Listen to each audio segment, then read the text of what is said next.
গরু আল্লাহ দিলে সর্দারের কাছে, কিন্তু মাঠে ঘাস টাট নেই, তো মাঠ ডুবে গেছে, এজন্য আর কি রাখামাখা একটা সমস্যাই হচ্ছে। নদী এলাকা, বর্ষা বিল খেয়াল বোঝেন না, বাতানে আমাদের তিনজনে মিলে সর্দারিক তো আছে আর কি। লাভ বছরে ভালো, 10টা গায়ে থাকলে মাসে 10টা বছরে 10টা বছর যদি 50 তা 5 লাখ টাকা আল্লাহ দিলে, 150 গরু থাকলে কি অন্যথায় বোঝেন না। আগের লোক যদি বুঝতে না যে রাখাল বালের সাথে মেয়ে দেওয়ালে, এখনকার লোক বিদেশি চাল বালের মেয়ে দেওয়ালে রাখাল বালের সাথে দেও, জামাই সবসময় বাসায় থাকে, বোঝেন না। আর বিদেশি চাল বালের সাথে দিলে তো বিদেশ হাওয়া চলে যাবে, বোমা চলে যাবে।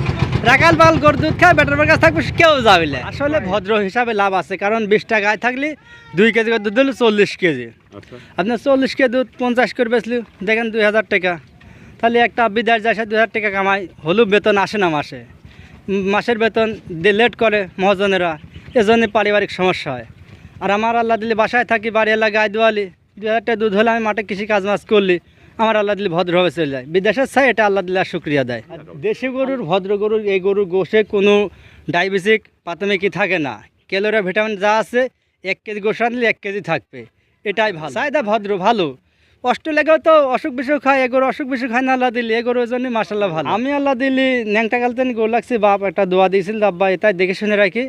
মাসাল্লাহ আমার ছোটো ভাইটাক ডাক্তার বানাইছি, ভাইস্তি একটা এলএম বানাইছি, 1.5 কাঠা ফোনত বাড়িছিলেন, 2.5 বিঘে ভুঁই কিনেছে। পালন তা আজ থেকে 18 বছর পর্যন্ত। এর আগে থেকে হচ্ছে 3টি ভেড়ার 11টা গরু লাগছিলাম, আল্লাহ দিলে মাসাল্লাহ এখন আমার নিজের গরু আছে 28টা আছে, আর ভেড়া আছে 35টা। এটা দেখাশোনা করে আমরা পাশে আরও 2জন আজ 3জন একসাথে লাগে ডাকে, মাশাআল্লাহ আল্লাহ শুক্রিয়া। আমার ছোটো ভাইটা ডাক্তার হয়েছে, শান্তার পশে ডাক্তারি করে। লোকে বলেছিলি হচ্ছে এ ভাত দিবিলে, এ ভাই পড়াশোনা করে ভাত দিবিলে গো, আল্লাহ দিলে আমার ভাই এখন ডাক্তার হয় ভালো। আমরা 2 ভাই একসাথে বাড়ি করেছি, ভুঁই কিনছি, মাশাআল্লাহ। এটা যেন কেউ ভাবে না যে ভাই ফাঁকি দেবো, ভাই উচ্চ শিক্ষিত করতে হবে, ভাই শিক্ষিত হলে আমাকে না দেয় আরেকজনকে দেবে, দেশে উন্নতি হবে, এটাই আমি চাই। গরু পাইলে আল্লাহ দিলে আমার ভাতটি যাক যে মন এলেম বানাচ্ছে, আল্লাহ শুক্রিয়া দেয়।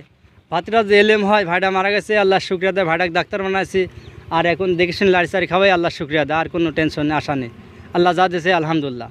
আমার নাম মোহাম্মদ মজিবর শাহ, গ্রাম কৈকুন্ডা। গরু আছে সবারই, 2-4 10টা 5টা সবারই আছে, এই চরে রাখা হয়। আর এখন এই চরে রাখা হয়, সব গরু আছে, পানি হয়ে গেছে, পানির ভিতরে খায়, শুকনাও আছে, গরু আছে আনুমানিক। পড়া মানুষেরই গরু আছে 2-4 আছেই। আচ্ছা কারো নিজের আসলে ব্যবসা তার, ওটা গরুর ব্যবসা তার। এই পোষে সে ফার্ম করেছে, চরে যা খাওয়ায়, কোনো খরচ লাগে না, চরে যা খায় আসে ওই খাওয়াই।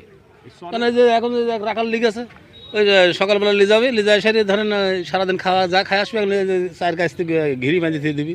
মানে জায়গায় জায়গায় এখনো জাগো আছে, কাশি খেয়াল খাচ্ছে, হাঁসের আরো নাই বেশি, জমি সব আবার বন পাতা খায়।